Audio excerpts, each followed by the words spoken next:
it's all nice and tuned now. Hopefully as tuned as it can be in a cold garden. I mean, obviously getting down the field will help a lot more. Interestingly, as I was removing the fuel pipe to replace the stud in it, the actual pipe came off in my hand, and I was like, the problem with these petrol pipes is they go stiff, and because they go stiff and you haven't serviced them for a while, they haven't got much movement. So when you're fiddling about taking stoppers out the end and stuff like that, you can actually, like I say, have them come off, and that's not good. These were the clunk ones that I removed earlier. As you can see, they don't move at all, so they were actually in the tank, and turn the tank upside down and just sticking up in the air. Obviously with some petrol on there, they do soften a little bit, but not to that degree. So I replaced all those. Now, because I made this like this, so that the floor can be removed as and when I want to, with screws, the screw system and some blocks. Luckily I can just take the bottom off it now and get to the fuel tank and replace the pipes. So one thing in the winter, especially with petrol planes, it is worth checking your fuel systems, checking your clunks, checking your pipes, just to stop those dead sticks down the field early on, where you often lose a lot of planes. So there you go. So this is the offending part. So this is the fuel pipe, and as you can see on the end of it, if I hold it up to the camera, I don't know whether that'll focus or not. So hold it up. As you can see on the end of that, the actual part that's soldered onto the fuel pipe has come straight off. The whole thing's just come off. Now obviously if that had come off in the air, you know, I would have lost fuel. It would have been spilling fuel over the all inside the fuselage, and also the propeller would stop turning and the plane would come down. So don't reuse this, even though it's movable. Get yourself a new piece. You can see how floppy that is, how nice and fresh that is. Attach a new piece, and like I say, I would change them all every winter, but there you go. Okay, so previously this had this kind of fitting, which is soldered onto a thin tube, and what I've actually done is I'm changing it for a simple clip, and the reason is these clips will actually hold these on, and I'm going to change them every year anyway. So basically, make sure you push it on far enough. You give yourself a decent pair of pliers, clamp it down over the pipe. Should be a nice good tight fit, like so, it says. Okay, take it down over the pipe and release that, and then get yourself a screwdriver and just put it between the clamp and just bend the clamp back slightly. So can you see that now? That ain't going nowhere. That's better than the soldered stuff you get, alright? Alright guys, so I just thought I'd update you on what I'm doing here. The fuel tank's been put back in, the pipes have all been sorted out. We should really cover that up. The pipes have all been sorted out. It's got all new fuel pipes going to it.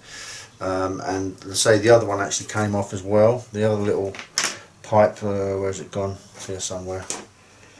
Can't find it at the moment. Another little fuel pipe just came off as well, so where the solders have just packed in after a couple of years. So yeah, replace all your fuel pipes, the clunks, everything every year. That's what I tend to do, and it just saves you having a lot of hassle.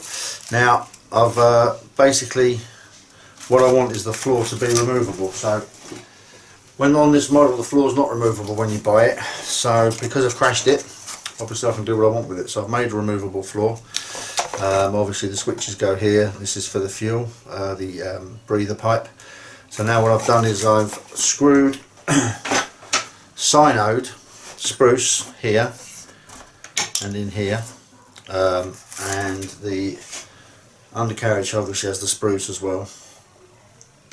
So that's been synode in, and then screws have been drilled through the actual side of the model as well into the spruce, as you can see them there.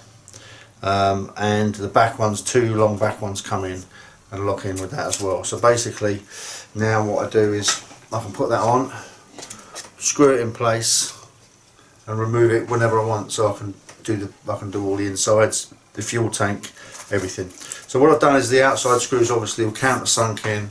I'll fill them with green stuff, which is like milliput green stuff, any kind of woodworking putty. Green stuff is what I use for my military modelling. And then using a sanding block, which I've made from a piece of wood and some sandpaper, I'm just sanding those flat.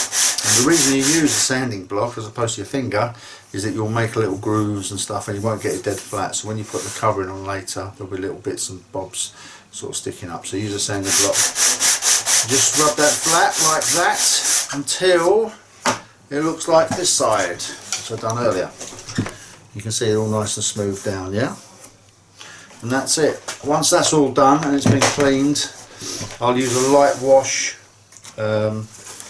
A light wash just to get all the dust off, a damp cloth, and I'll let it dry, and then basically I'll cover it. And I'm going to cover it in traditional black with number 13 on, which is what I do for all my planes that I've crashed and rebuilt. They join the 13 club, and when I'm covering it, I'll come back and show you what I'm doing. So as you can see, what I've done here is I've filled in all the little bits at the front, because there was a few little holes and a few little cracks. And I just wanted to show you the technique for filling these in as well. Because obviously what you don't want is, with the force of the air coming into the engine, you don't want it to force under small areas and possibly create problems. So what I've done is fill up the holes with some balsa, trimmed it off roughly into shape, as before, really.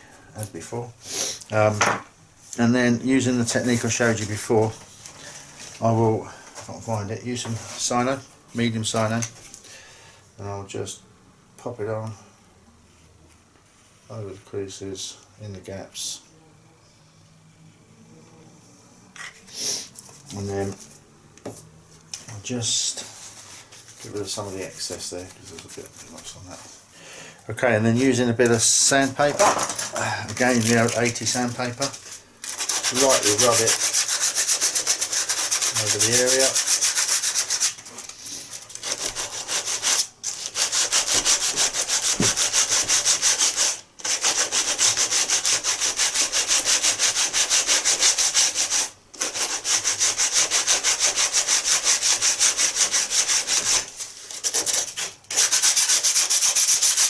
It's all live, ladies and gentlemen, it's all live. If anything goes wrong, it goes wrong live. Here at Walking Good. And then you do that. There you go. I'll zoom in on that for you. And that's the sort of finish you can get. Look at that, see? Lovely.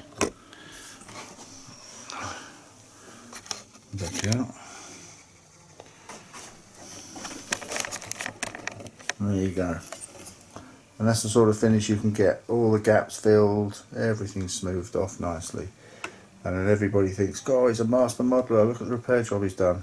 And really, it's just a simple little technique that you use. It's just to help you finish the model properly. So, the model now is virtually ready for recovering with covering. Ah, there you go, recovering with covering. So I'll probably end up doing that. Zooming all over the place. I'll probably end up doing that tomorrow. A couple of people have asked me about this this little foil thing here. The reason is this engine is an AGM 30. DLEs are the same. Basically, what I've came up with for it, because it never run quite smoothly, and basically I found that the back where the intake is a little bit starved of air. If you get the air a certain way through the aircraft, it creates a little bit of a vacuum because the air's going so quickly, so it misses going into the intake. So where the intake's asking for air, the airflow past it is so quick it's kind of starving it a little bit, so it was a little bit odd running. So by making a scoop system,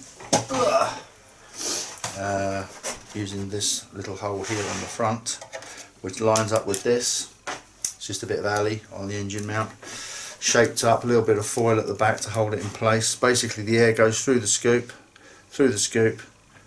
into that, and is forced down the back of the engine before coming out at the bottom.